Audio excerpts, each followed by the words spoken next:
Hey, it's Clay Trader from claytrader.com. Happy Friday. This will be a live trade video where I try to capture some of the trades that I take live. I will keep you updated. Market opens up here in about 5 minutes, so let's see what happens. Going for some shares here short at, there I'm in, 66.99. And if I can build a bigger position, which it looks like I'm going to be able to do, that will be ideal. So let me try to short some more up there at 35.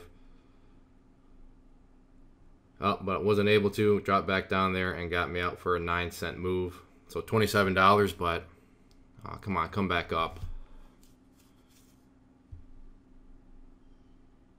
Well, I'm going to restart the position building at 67.35 if it can get back up there.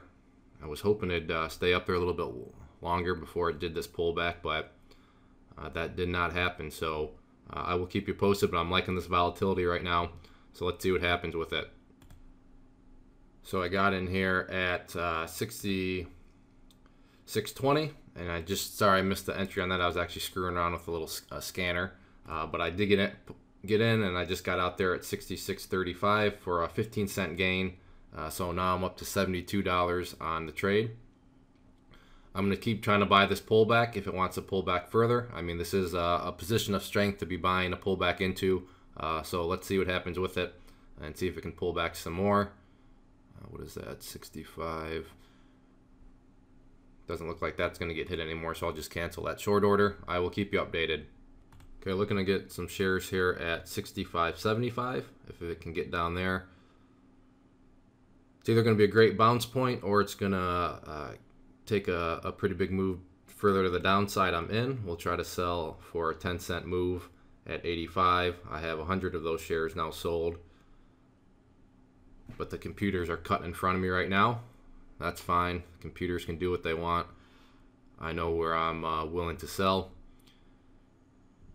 As expected, 75 is holding up nicely as support, and there I am all out.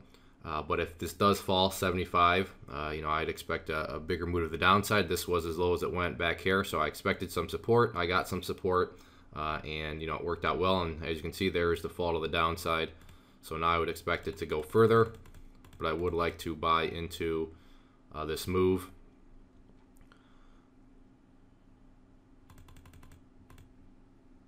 Pick some up at 45 if I can get those. Looks like I was a little too slow. That's the one downfall of these videos. I kind of just talk and start to share my feelings, and then when I share my feelings, it distracts me from putting in the orders that I should have put in, but oh well. I will keep you posted, let you know if bummer. Alright, that would have been a good little trade there. Oh well, I will keep you updated if I get in any more trades. I'm going to keep watching this one though. It's got some good volatility to it. Going for some shares here of DGLY at 881. There was a big support on the level 2s at 880, so I'm trying to cut in front of that. We'll see if it works out. But actually now the more that I look at the charts, I better not.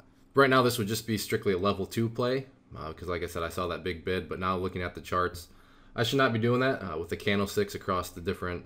So 880 was, 881 is what I was thinking. So let's see. So you can see right there I'd be, and now it's falling further. However, down here at 860. I'd be willing to start to build a position there. So 860, I'll try to get 500 shares down there. Let's see if that can happen. And if I need to build a bigger position, I will. But now you can see the pullback starting to happen after a stronger move. So I feel more comfortable with that. So I will keep you posted. 860 is where I have the order in for 500 shares. Okay, let's see if 60s can fall. There we go. Let's see if it can get down to 51.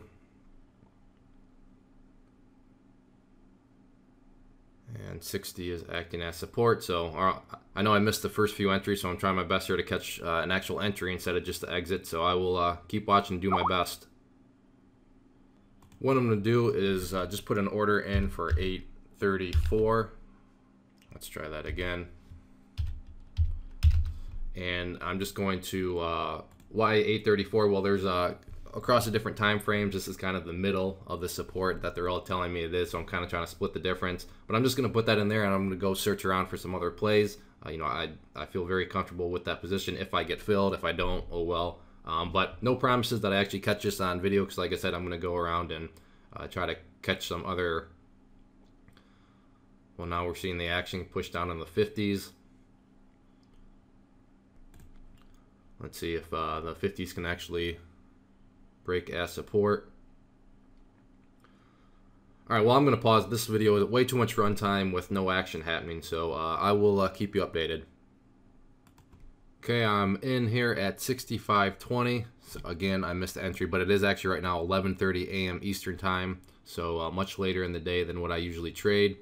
And you can see here, just very overextended, but I like how it's... Okay, now I have 200 of the 300 sold, and back down it goes, so I may be able to pick up a bigger position here. We shall see.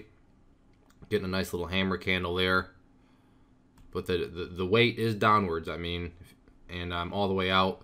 So again, quick little trade, 8 cents on 300 shares, so nothing huge, 24 bucks. As you see, up $126 on the day, and it is 11:30 a.m. So some of that has to do with just being the summer. It's a Friday, not much stuff out there is moving, but some of it has to do with I just haven't been paying too much attention to it. I've been working on some stuff with the blog.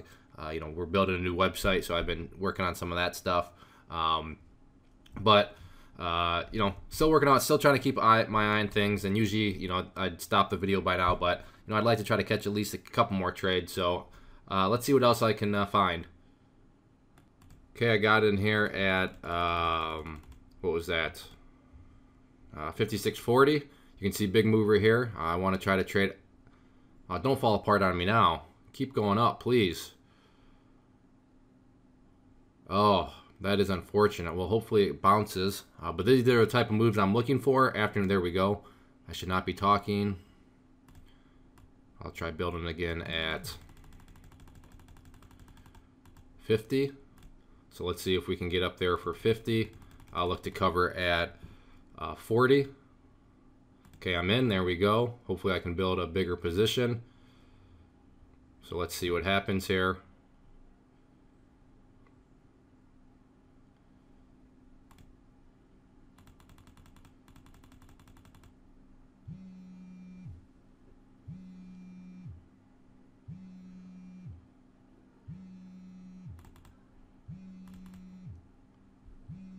Let's see, that high was at, so I'll look to sell some more at 65 if it can go up.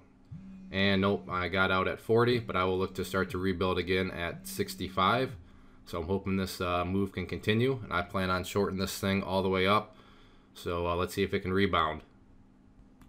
Well, that's frustrating. I was hoping you know, it would continue on up in this overextended move. It did not. So I was still able to make $66 from it, which, you know, isn't bad, but usually on these plays, I like to try to pull a lot more out of it just because it gets so overextended during the day. So I'm going to keep watching it, and if it can move back upwards, I'll try to start building the short position again. But probably should have been a little bit more aggressive with the building of the short position. Of course, I'm talking in hindsight right now. But let's see if it can retest back up here. But these are the best. The afternoon movers that all of a sudden explode. People get all excited, and you just start to short into that excitement. And then you cover on the pullback. So I will keep you updated. Okay, I got in here at 55.40, going for, and I'm out. So that was another 8 cents. You can see right here, this move down, that was the black boxes, the supercomputers. That was just a clear overreaction. It lasted for literally probably 2 seconds, if that. So, you know, that's the market we're in these days with the supercomputers. Much faster than we are, but that's why charts are so powerful. Pick a spot and have confidence in it. And you know, I would have liked to seen it pull back a little bit more. I would have loved to bought down there at the purple line, which is the 50 period simple moving average. But like I said, everything was too quick, happened in, you know, mere seconds. So it is what it is. I'll see if I can try to capture one more. All right, it is almost 1 o'clock. I need to wrap things up and just call it a day.